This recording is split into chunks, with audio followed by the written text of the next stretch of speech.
The girl who married a ghost. No one noticed when the stranger first arrived. He came into the village just before the rainy season, always at dusk, always alone. His clothes were clean, his voice calm, and his smile never reached his eyes. He said his name was Musa, a trader who had traveled far and wished to settle down. When he asked for Zainab's hand in marriage, people were surprised. Zainab was quiet and respectful, but she had refused many suitors.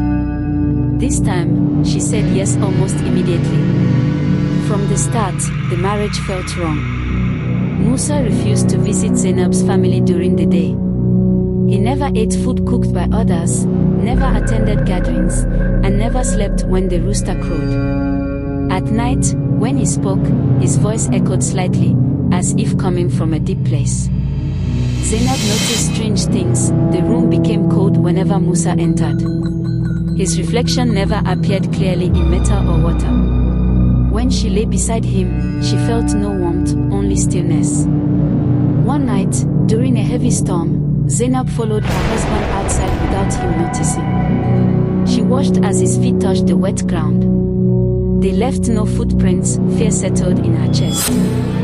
The next day, Zainab visited an old woman at the edge of the village, one known for seeing what others could not. The old woman listened quietly, then went pale. "You did not marry a man," she said. "You married someone who never left this world, but never belonged to it either."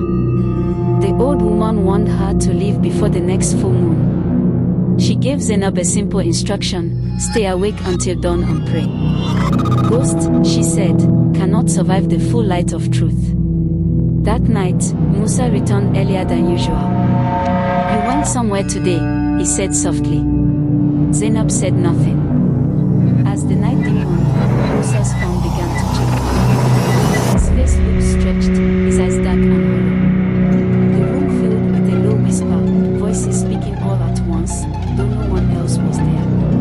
At the first light of dawn, Zainab began to pray. Musa screamed, not loudly, but in pain and anger, as his body faded like smoke. The house grew silent. When the sun fully rose, he was gone.